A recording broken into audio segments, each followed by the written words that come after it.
Hi there friends, it's Sheree from Healthier You. A little bit about me. I do the art. I get to hang out with a lot of the teenagers and I run a lot of the groups here at Healthier You. So basically I'm the person who has the most fun here. As for me personally, I love to travel. I try to go as many places as I can and as often as possible. I love food and I'm a foodie, and that's probably one of the reasons I love traveling so much. And I love sports. I used to play several sports. Now my children play a lot of sports, and so I get to watch a lot of sports. Today's project is super simple, and the supplies you need are really convenient and simple too. First thing you need is a piece of paper. Any piece of paper, doesn't matter what. A marker. I'm using a black Sharpie, but any marker will do. Black is a good one to have. A crayon would work, and a pen would work. You don't have to have these, but if you wanted to do this project in your journal or your sketchbook, that would be good, because then you don't have papers just floating around. You have everything that you're thinking and you're feeling and you're doodling and drawing and just all in one place that's kind of contained. This next supply is totally optional. You do not need it, but it's fun. We're going to be working today on drawing emotions. And if you have a mirror, you can look at yourself in that mirror and you can see what your face looks like when you're feeling a certain way. And it helps you maybe to draw some of those things. The first thing we're going to talk about, and I'm using a whiteboard for this, is we're going to just talk about how to show emotion on paper, like a cartoon character style. So it's really simple to show emotion. All you really need is 2 dots and a line. Does that show happy? 2 dots and a line can show happy. It can also show sad. It can show a lot of emotions, just 2 dots and a line. So this is not something you have to be intimidated about. Talk about intimidating. I'm intimidated and I'm out of my comfort zone making this video. So don't be intimidated to do this art. A lot of people think that the eyes and the mouth are the thing that really depict the most emotion. So if you change your eyes and your mouth, you can get a lot of different feelings. Maybe that's shocked or surprised.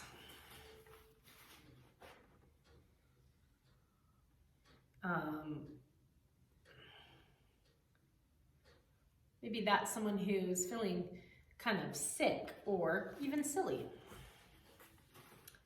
One thing you don't want to overlook when you're drawing emotions is the eyebrows. Eyebrows really show a lot of emotions. I think that they're one of the most underrated things that we can use. So if you're excited or startled, any of those strong emotions, raising the eyebrows up really high changes how a person looks or how the emotion looks. What if your eyebrow is just straight over your head? Maybe you're being sneaky or feeling sneaky. When your eyebrows are really down and droopy, maybe that depicts sadness. Anyway, when you're drawing your faces, don't overlook drawing your eyebrows. You don't need them every time for every emotion, but it sure does help show you what emotions that you can have or depict. Now listen, this is not something you have to do on your own. Be totally comfortable printing out a cheat sheet. These cheat sheets, and they're all over the internet, can give you an idea of maybe what the emotion is that you actually are feeling, or if you know the emotion you're feeling, maybe it will show you what the face might look like. Print them out, look them up, it might help you. Okay, so this project, I call them emotion bumps. I've heard them called eggheads. You can call them whatever you want. Super simple, and you can do it in a day or you can do it in a week. So the first thing you need to do is just draw bumps. Fill your whole page with bumps. They can be different sizes, they can be different shapes, it doesn't matter.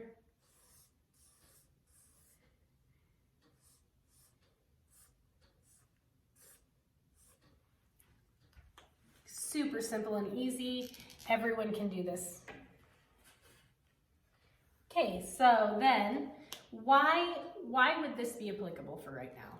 I know that while I'm in this quarantine and the coronavirus is hanging out in our country, in our state, and in our neighborhood, my emotions have been crazy. It's been like ping pong balls. One minute I'm happy, one minute I'm angry, one minute I'm pissed, one minute I'm lonely, and then I'm excited about something, looking forward to something. So I know when I have a whole bunch of emotions all at once and they're happening really fast, that it starts to really be heavy on me, and it starts to build up kind of pressure in my chest. And if I don't identify and deal with those emotions individually, then I feel like I'm gonna erupt or explode, and I don't wanna get there. So what I try to do with this art project is identify the thing that I'm feeling inside, and then I either share it, write it down, or draw it. All three of those things decrease those emotions inside of you. So the first emotion that I have during this quarantine is there's been times that I've been super happy.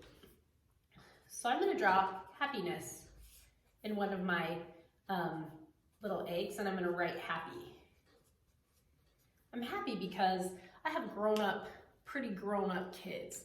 And there's been times that we've all been watching a movie. My daughter makes the best popcorn in the world, munching on her popcorn, and I think if it wasn't for this virus, then there's no way that we would all be home together doing something fun and enjoying each other's company. And so there's times I've been super happy. There's other times that I have felt really have to feel cautious. There's a lot of people in my family that have immunocompromised bodies, and I know that when I'm out in public getting groceries or doing the things that you have to do to maintain your house, you have to be really careful. So my emotion right here is caution. If I go to the grocery store, I need to get groceries. My kids need milk for cereal, and I just need to be careful because I don't want to make anyone else sick, and I don't want to bring any germs home to us. And I know that for the most part, we're supposed to be staying at home, so it makes me feel really cautious. Last Saturday, it was kind of snowy, and I had already done my chores, and I had already read a book, and I did some art, and I played with my kids. I talked to my grandma on the phone. There's like lots of things that I did, but you know what? By the time I did all those things, it was still like 11 o'clock in the morning, and I was going crazy. So bored. I wanted to be out and about. The weather didn't permit that. The quarantine and the virus didn't permit that. So I was so bored. So my emotion here is just so bored.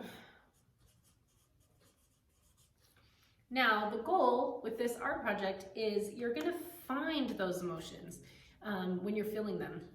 You're gonna write them down. You can do that all in one day. I could fill this board up probably in one day. If I can remember all the emotions I felt yesterday, I could do one for each day. But if you don't wanna do that much, you can leave this up and just put one in each day for a week.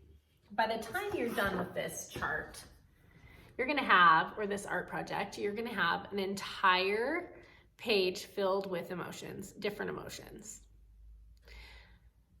The good thing about this is it'll remember how you feel. It'll help you remember how you felt and how you feel now. It'll decrease the big bubble that builds up inside when they're all happening at once, and it'll calm you down. It's just like talking to your parents. Sometimes it's easier to draw them than talk about them.